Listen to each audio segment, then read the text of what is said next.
In the ancient world of the 5th century BC, the Aegean Sea was a dividing line between two vastly different cultures, two distinct worldviews, and two emerging powers.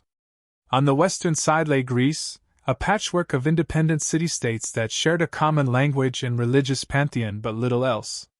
Athens, Sparta, Corinth, each city-state held fiercely to its own governance, laws, and customs, united by their love for freedom and pride in self-rule. Greece was not a single nation but a collection of rivalries and alliances, born from a shared heritage and a competitive spirit. To the east, however, was the vast Persian Empire, a force unmatched in scale, wealth, and organization. Its land stretched from the Nile in Egypt to the Indus in India, an empire of staggering diversity and resources. Persian society was a complex tapestry of peoples and cultures under the rule of a single monarch. The Great King, as he was called, wielded absolute authority over millions of subjects, directing a vast army and a sophisticated bureaucracy. Under Darius I, the empire had grown rapidly, absorbing lands and peoples who would now pay homage to the Persian throne. This clash was inevitable.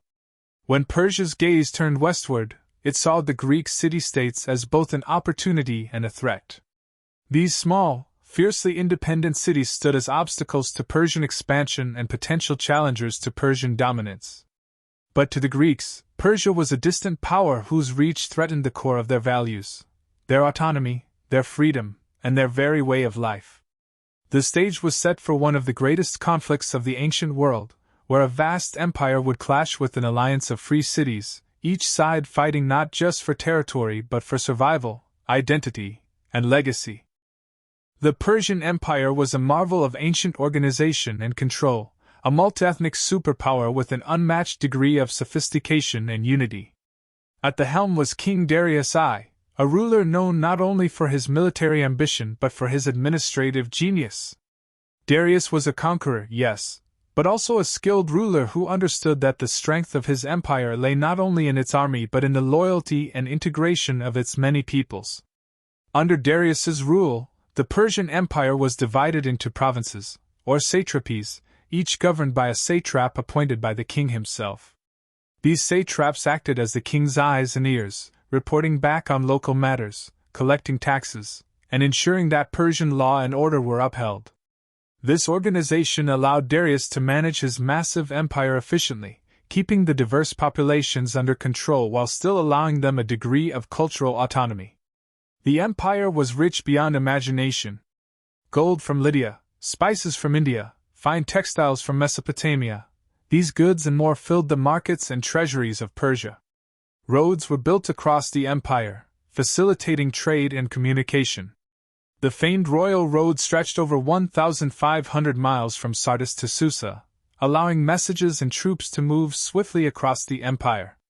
This infrastructure made Persia a connected empire, able to react quickly to threats and maintain a unified economy. Darius knew, however, that the stability of his empire depended on its continued expansion. Conquests brought wealth, and new territories strengthened the borders, creating a buffer against potential enemies. But there was one frontier that continued to challenge his ambitions: the Greek city-states of Ionia. These coastal cities, though technically under Persian rule, shared a culture and kinship with mainland Greece. When they rose in rebellion, it was not just an act of defiance against Persian control but a spark that would ignite a war between East and West, a conflict that would pull Persia and all of Greece into its fiery grasp. Darius could not tolerate this defiance, for it threatened to undermine the entire structure of his empire. He decided to make an example of the Greeks, to bring them under Persian control once and for all. What he could not foresee, however, was the resilience of these city-states and their willingness to unite in the face of a common enemy. Thus began a journey that would bring Persia and Greece to the brink of war, setting the stage for a conflict that would echo across the centuries. Narrator. Though they lived under Persian rule, the people of Ionia were Greek by blood, language, and spirit. They cherished their heritage, but Persia's dominion loomed over them, enforcing heavy taxes, military conscription, and Persian laws. The Ionians felt like strangers in their own cities, enduring the rule of satraps who were more interested in the flow of wealth back to the Persian heartland than in the welfare of the Ionian people. By 499 BC, this simmering resentment became an open flame. In a daring and dangerous decision, the Ionian cities, led by Miletus, declared their independence, casting off the Persian yoke. But they knew this was a formidable enemy and that their own strength was limited. So, the Ionians turned west, seeking allies among the free city-states of Greece, particularly Athens. Athenian support did not come easily. There were debates, heated discussions, and doubts. Was it wise to provoke the Persian Empire? But ultimately, Athens decided to send ships and soldiers to aid their Ionian kin. With Athenian reinforcements, the Ionians were emboldened, launching attacks on Persian positions and burning the important city of Sardis. However, this revolt was the spark of something far greater, something that would unleash the wrath of the world's largest empire upon Greece itself. Darius, the great king of Persia, watched with fury from his palace, vowing to punish those who dared defy his rule. The rebellion in Ionia was short-lived, crushed by the relentless power of the Persian Empire. But for Darius, punishing Ionia was not enough. He saw Athens as the true instigator of this defiance, and he would not rest until the city of Athens paid for its audacity. In 490 BC, he sent his generals across the Aegean with a vast force to land near Athens and bring the Greeks to heel. The Persian fleet landed at Marathon, a wide plain just a day's march from Athens. The Persian army, veterans of countless battles, wielding archers, cavalry, and light infantry, seemed an unstoppable wave. Yet the Athenians, led by the resolute general Miltiades, would not back down. Every able-bodied man was called upon to defend the city, and a force of approximately 10,000 Greek soldiers marched to meet the Persians.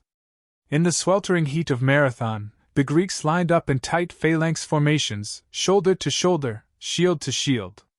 Unlike the Persians, they wore heavy bronze armor and carried long spears, forming a wall of iron and determination. As the two sides clashed, the Greeks' disciplined tactics and sheer willpower proved decisive. The Persians, unaccustomed to such tactics and the narrow terrain, faltered then broke. The Athenians achieved an astonishing victory, but even as they celebrated, they knew that Persia would return. This was only the beginning of a larger struggle for Greece's survival.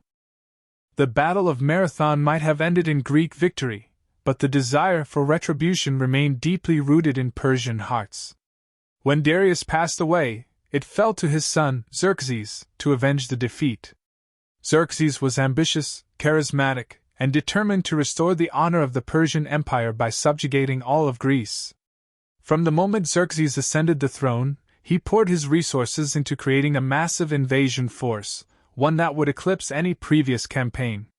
Engineers, architects, and artisans worked tirelessly to construct ships and build supply lines. Tens of thousands of soldiers were assembled from every corner of the empire, from Egyptians and Babylonians to Scythians and Medes, forming an army so vast that it was said to darken the plains with its presence. One of Xerxes' greatest feats was the bridging of the Hellespont. A massive pontoon bridge of boats was constructed, allowing his army to cross from Asia into Europe.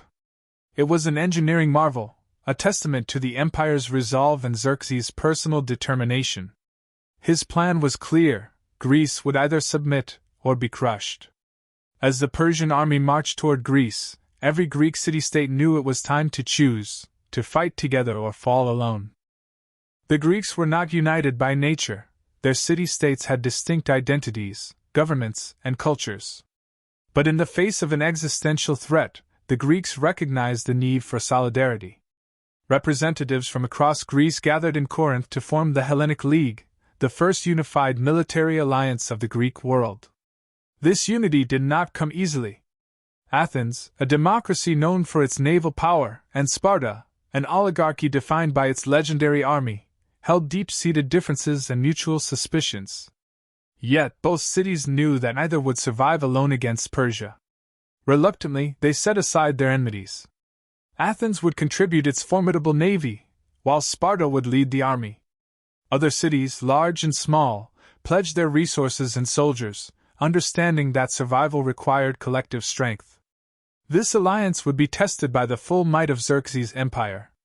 Together, these city-states would face an invasion that dwarfed any army they had ever seen, a force that threatened not just their cities, but their entire way of life.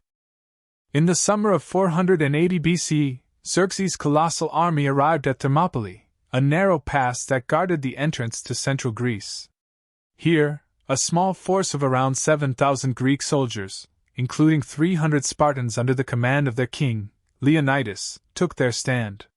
Leonidas knew the odds, knew that facing the Persian army meant almost certain death. But for him, this was a matter of honor, of defiance, and of standing as a symbol for all of Greece. 4 days the Greeks held the pass, their phalanxes forming an unbreakable wall against the Persian waves.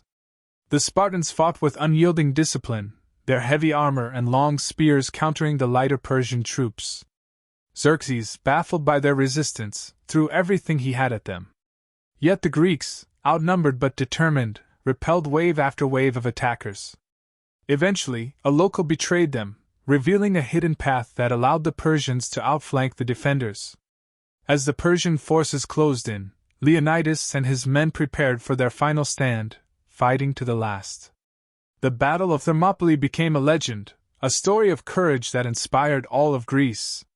Though the pass was lost, the sacrifice at Thermopylae galvanized the Greeks, uniting them in their determination to resist Persian domination.